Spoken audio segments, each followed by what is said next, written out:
हमारे YouTube channel fun study में आपका स्वागत है। आज आप लोगों के बीच टॉपिक है संज्ञा अर्थात नाउन।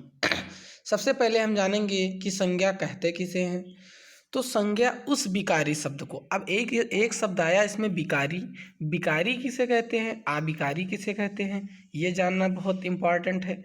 तो विकारी शब्द वह होते हैं जिनका लिंग, क्रिया और वचन चेंज हो जाए, और अविकारी जिनका अपना रूप न परिवर्तित हो उन्हें अविकारी कहते हैं। तो संज्ञा क्या है, एक विकारी है, अर्थात संज्ञा की लिंग, वचन और सारी चीज़ें क्या हो जाएंगी, चेंज हो जाएंगी। फिर कह रहा है जिससे किसी विशेष वस्तु, भाव और जीव के नाम का बोध हो उसे संज्ञा कहते हैं। अब ये चीज़ें तो परिभाषा हमें रटने वाली चीज़ है, लेकिन इसमें हमें जानना है कि सारी जितनी वस्तुएं बनी हैं इस ब्रह्मांड में वो सारी क्या हैं, संज्ञा हैं। दूसरे शब्द में कह रहा है यहाँ पर कि किसी प्राणी, वस्तु, स्थान, गुण या भाव के नाम को संज्ञा कहते हैं। फिर जैसे प्राणियों के नाम मोर, घोड़ा, अनिल, किरण, जवाहरलाल नेहरू आदि। वस्तुओं के नाम अनार, रेडियो, किताब, संदूक आदि। स्थानों के नाम कुतुब मीनार, नगर, भारत, मेरठ आदि। भाव के नाम वीरता, बुढ़ापा, मिठास आदि। फिर कह रहा है यहाँ वस्तु शब्द का प्रयोग व्यापक अर्थ में हुआ है, जो केवल वाणी और पदार्थ का वाचन नहीं वरन उसके धर्मों का भी सूचक है। साधारण अर्थ में वस्तु का प्रयोग इस अर्थ में नहीं होता, अतः वस्तु के अंतर्गत प्राणी, पदार्थ और धर्म आते हैं। इन्हीं के आधार पर संज्ञा के भेद किए गए हैं। अर्थात संज्ञा किसे कहते हैं, तो परिभाषा अगर हमें लिखनी है तब तो हम ये लिखेंगे कि संज्ञा उस विकारी शब्द को कहते हैं जिससे किसी विशेष वस्तु, भाव और जीव के नाम का बोध हो। अगर वैसे टेम्परेरी कोई पूछता है तो उसे बता दो कि सभी वस्तुएं, ब्रह्मांड में जितनी सारी वस्तुएं हैं सब क्या हैं, संज्ञा हैं। अब हम पढ़ेंगे संज्ञा के भेद। संज्ञा के भेद कितने होते हैं, अब मुख्यतः तो 5 होते हैं, लेकिन कहीं कहीं 3 पढ़ने को मिलता है, कहीं कहीं 2 ही रहता है, लेकिन हमें पढ़ना है 5।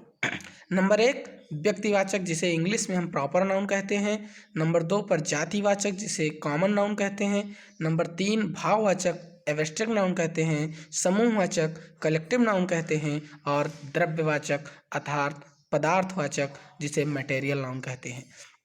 अब हमें इसे छोटे छोटे भागों में पढ़ना है, तो सबसे पहले हम क्या पढ़ेंगे, व्यक्तिवाचक संज्ञा। फिर व्यक्तिवाचक संज्ञा यहाँ पर कह रहा है कि जिस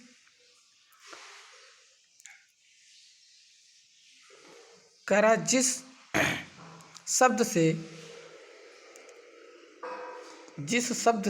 किसी विशेष व्यक्ति, वस्तु या स्थान के नाम का बोध हो उसे व्यक्तिवाचक संज्ञा कहते हैं।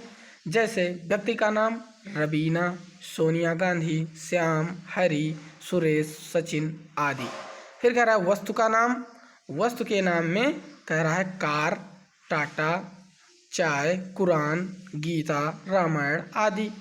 स्थान का नाम ताजमहल, कुतुब मीनार, मतलब प्रॉपरली किसी का नाम होना चाहिए, किसी विशेष व्यक्ति का नाम हो, अर्थात उसकी जाति ना हो, उसका समूह ना हो। जैसे अब हम लड़का नहीं कह सकते, अगर लड़के का कुछ नाम रखते, जैसे पंखा है तो पंखे को हम व्यक्तिवाचक संज्ञा नहीं कर सकते। अगर कह दें कि ये बजाज का पंखा है, ये ऊषा का पंखा है, ये क्या कहते हैं उसे, ग्लेडर का पंखा है, तब क्या हो जाएगा, तब व्यक्तिवाचक होगा।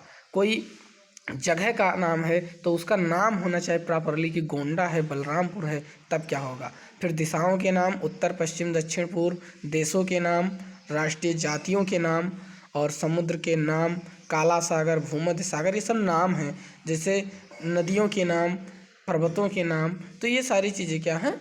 अब अगर यही पूछ लेता, एक उदाहरण बहुत अच्छा है, इसको हम जब प्रैक्टिस कराएंगे तो उसमें लाएंगे, जो अपवाद वाले क्वेश्चन हैं जो पूछे जाते हैं उसको मैं ज़रूर आप लोगों के बीच लाऊंगा, ताकि आपकी जो गलतफहमी हो जाती है लोगों को वो दूर करने का प्रयास करूंगा मैं। तो अब हमें लग रहा है कि व्यक्तिवाचक संज्ञा किसी विशेष व्यक्ति का जब पार्टिकुलर नेम होता है तब उसे हम क्या कहते हैं, व्यक्तिवाचक संज्ञा कहते हैं। फिर नंबर 2 पर आता है जातिवाचक संज्ञा। जिस शब्द से किसी एक जाति के जिस शब्द से किसी एक जाति के सभी प्राणियों अथवा वस्तुओं का बोध हो उसे जातिवाचक संज्ञा कहते हैं। जैसे बच्चा, अब बच्चे में लड़की भी आ सकता है, लड़का भी आ सकता है, मतलब किसी जानवर का बच्चा भी हो सकता है, मतलब उसकी एक पूरी समझ लो जाति है। जानवर, अब जानवर तो हम एक को किसी को कहते नहीं, जानवर में गाय, भैंस, बहुत सारी चीज़ें, नदी, अब एक नदी तो है नहीं, गंगा, यमुना, सरस्वती, कई सारी नदियाँ। अध्यापक, अध्यापक तो अध्यापक की जाति है, अर्थात कोई पेशा अगर है तो वो हमारा जातिवाचक, जैसे अध्यापक एक तो होते नहीं, मतलब क्या होते हैं, अलग अलग उनकी जाति है। बाजार, बाजार भी अलग अलग मतलब टाइप का है, सबका अलग अलग नाम है। फिर गली, गली का भी अलग अलग, मतलब गली एक है लेकिन नाम सबके अलग अलग हो जाते हैं। पहाड़, पहाड़ भी कई कंचनजंगा कह लो, अरावली कह लो, हिमालय कह लो। खिड़की, खिड़की भी होती है। स्कूटर, स्कूटर भी कई कंपनी, तो मतलब जाति उसकी है।